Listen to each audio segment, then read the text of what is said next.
네, 이승원의 세계는 그리고 우리는 함께하고 계시고요. 여전히 진행 중인 일본의 경제 보복 조치 얘기를 해봐야 될 것 같습니다. 한일 관계가 이렇게 막히고 꼬일 때마다 대한민국에서 가장 바쁘신 분이죠. 세종대학교 호사카 유지 교수 오늘 스튜디오로 모셨습니다. 어서 오세요. 네, 네, 교수님 안녕하십니까. 반갑습니다. 너무 바쁘시죠? 네. 저 그 라디오나 TV 틀면 교수님 항상 나와 계시더라고요. 아, 그렇습니까? 네, 네, 네. 잘 듣고 있습니다. 네. 지난주에 한일 간의 과장급 있었잖아요. 예, 협의가. 그걸 어떻게 설명해야 될지 뭐 회의도 아니고 협의도 아니고 설명의 성격이다라고 규정을 했는데 그 사진 한 장이 참 인상적이었어요. 그 창고 같은 곳에서 예, 그렇습니다. 양자가 만나서. 네.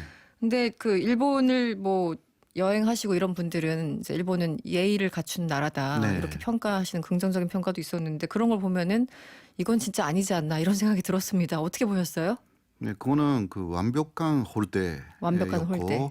그리고 지금 특히 이 한국을 무시한다라는 그 현재 아베 정권의 네네. 정책이 있습니다. 정책. 예, 그거는 완전히 정책 수준이라고 할 수가 있습니다. 아. 이월 한국이라기보다 현재 정권을 무시한다라는 네, 것입니다. 문재인 정권을 무시하는. 2월 12일부터 그런 발언이 좀 나오기 시작해가지고요. 네.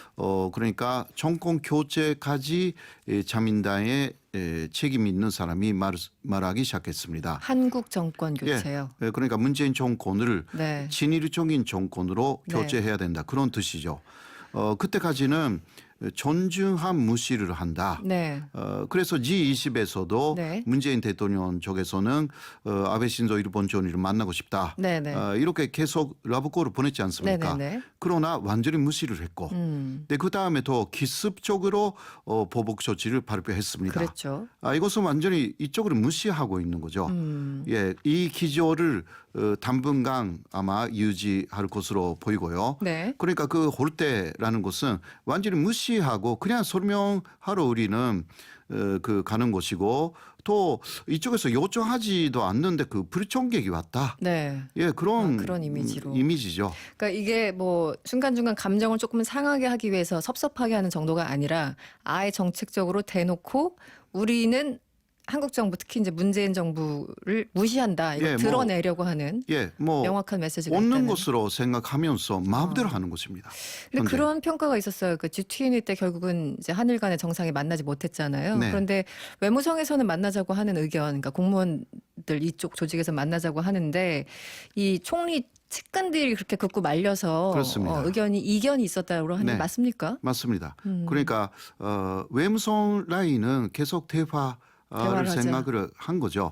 그러니까 외무성 라인을 이번에 폐지시켜서 경제 산업성 라인 네. 그리고 측근 라인이 있습니다. 네. 그 자민당 안에 네. 안보조사 회의장이라든가 그리고 간사장, 네네. 자민당 간사장 또 이번에는 부간사장. 네. 그러니까 그 세 사람이 지금 중심돼 가지고 이 보복 조치를 계속 진행시키고 있는 것입니다. 완전 측근들이고 또 굉장히 반한적인 발언을 많이 하는 네, 그 극우파라고 보시면 됩니다. 구급파라고 보면 네, 된다. 이제 그분들이 사실상 한국에 대한 정책을 좌지우지한다고 보면 되겠군요. 그렇습니다. 아베 예. 신조를 중심으로. 네. 네. 네, 이 월요일에 MBC에서 방송됐던 이 당신이 믿었던 페이크라는 그런 프로그램이 있어요. 네. 그걸 보니까 일본 극우 언론들이 뭐 산케이나 이런 데겠죠. 이 우리나라 조선일보를 이용해서 여론전을 벌이고 있다 이렇게 지적을 했는데 구체적으로 교수님도 과거 언급하신 적이 있으셨던 것 같아요. 예. 어떻습니까, 양태가? 예, 그 조선일보뿐만이 아니라 뭐 중앙일보도 그렇고요. 네.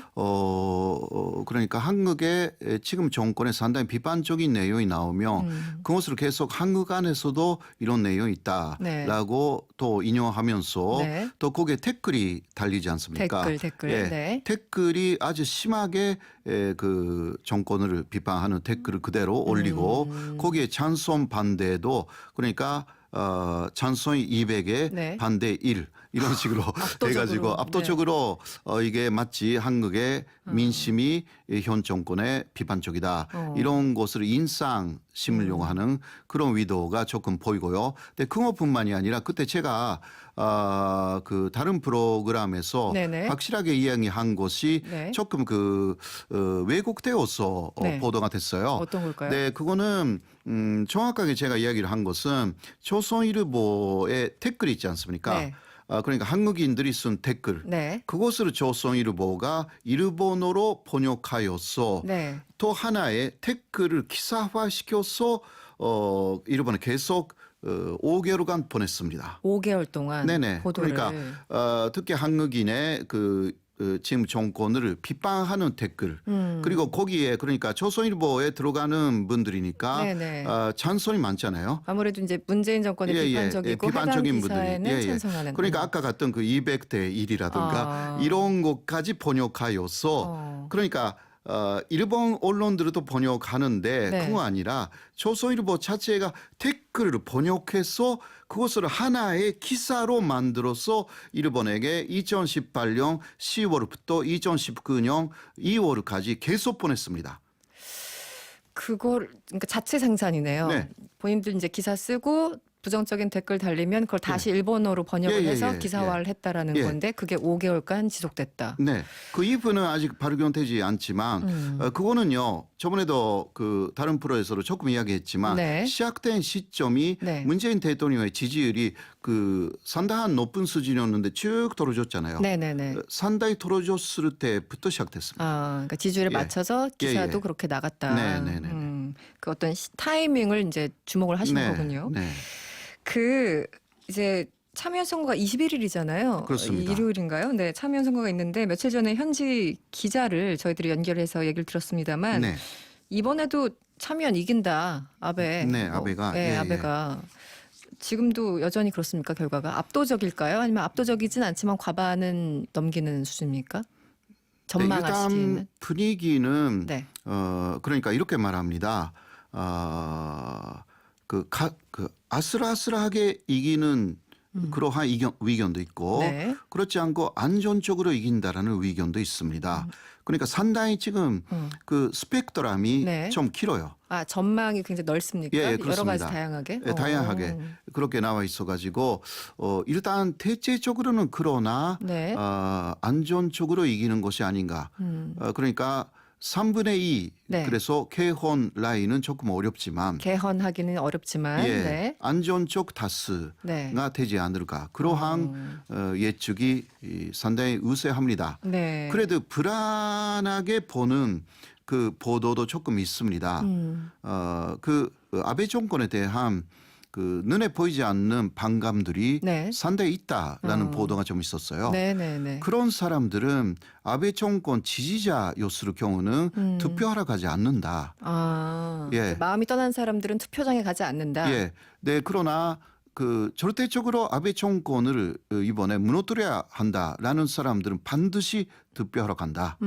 그러니까 그런 추세가 강해질 때는 위의 결과가 나올 수도 있다. 네. 이러한 경고의 뉴스도 일본 안에서 나왔습니다. 네. 최근 이제 보도를 보면은 뭐 여러 가지 사정에도 불구하고 한국에 대한 그 아베 정권의 보복 조치가 잘한 것이다. 뭐 56% 나왔다. 이런 보도를 봤거든요. 네.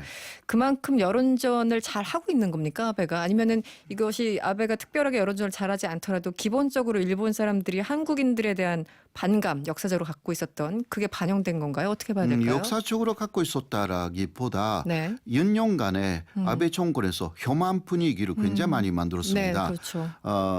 그 이번에 간제 징용자 판결 문제에 대해서도 네. 한국이 약속을 어겼다. 네. 이것은 아주 혐한적인 말이거든요. 그것이 마치 진짜인 것처럼 네네. 계속 그 말을 했어요. 같은 그렇게 얘기를 되면 반복하면 예, 진실로. 혐한 분위기가 아무래도 현선되는 것입니다. 근데 이 부분은 좀 더 봐야 되는데요. 네. 그러나 그 처음은 70%였어요.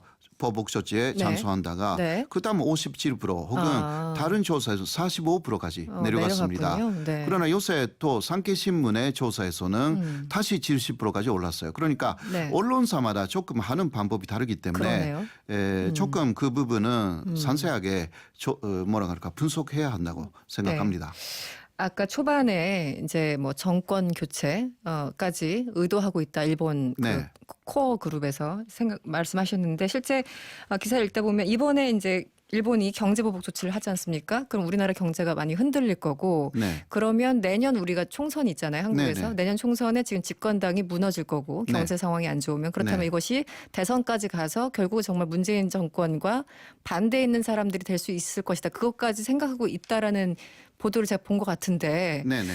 그런 네. 생각을 실제 하고 있을까요? 그러니까 6월 10일에는 그 오노데라라는 네. 그 자민당 그 안보 조사 회장의 입에서 네. 비슷한 말이 나왔습니다. 그러니까 지금 정권하고는 관계 회복이 어렵다. 어렵다. 그러니까 정권 교체를 기다릴 수밖에 없다. 그런 식으로 이야기를 하고 있습니다. 그리고 또 오늘 또 대놓고 그 내용을 그러니까 물론 그 이것은 네. 어떤 뉴스 보도인데요. 네네. 이제 정권이 바뀌어줘야 한다. 이런 식으로 대놓고 말하는 언론 보도가 나왔습니다. 그건 기자들한테요? 메이저가 아니에요. 메이저 신문이 아니고 일본은 메이저 메이저 신문이 신문이 아니라 아니고. 그러나 인터넷 신문이니까 네. 인터넷 신문 중에서는 상당히 잘 일으키는 그러한 그 신문에서 네. 그렇게 답은 하나밖에 없다. 정권 교체다. 이런 것이 물론 일본 정부의 말을 인용하면서가 아니라 네. 그 기자의 시각에서 그냥 쓰고 있지만 사실상 일본 정부의 입김이 있는 것이 아닌가 그런 식으로 좀 보여집니다. 정리하면 일본 사람들이 많이 읽는 인기 있는 인터넷 매체가 있는데 네네네. 거기 어떤 기자가 정확하게 인용한 건 아니지만 취재한 네. 결과 지금 네네. 일본 그 아베 내각에서는 정권 교체 분위기가 굉장히 무르익고 있다. 이런 보도를 했다라는 거죠. 네, 그렇다기보다 네. 그 기자의 의견으로 네. 정권 교체가 가장 한일 관계에 좋은 답이다. 이런 기자 식으로. 의견으로. 예. 알겠습니다. 그럼 이번 이 보복 조치 얼마나 갈까요, 교수님? 그러니까 일본 쪽에서는 장기적으로 계속한다라고 장기전. 생각하고 있습니다. 그렇게 해서 한국의 경제를 무너뜨리면 이제 지지율이 현 정권에 대한 지지율이 떨어질 것이다. 네. 거기까지 생각하고 있어요. 네. 근데 물론 그쪽에서 원하는 것은 친일 정권이에요. 친일 정권. 친일 정권. 그러니까 네.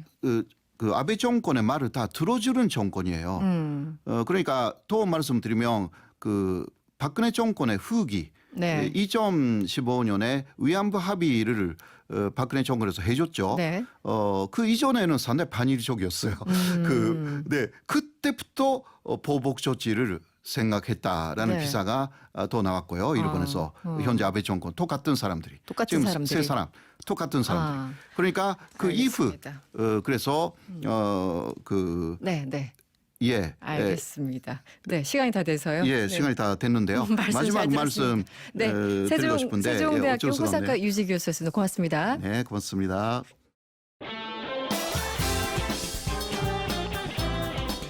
여러분의 퇴근길을 꽉 채워드립니다. 평일 저녁 6시 5분 이승원의 세계는 그리고 우리는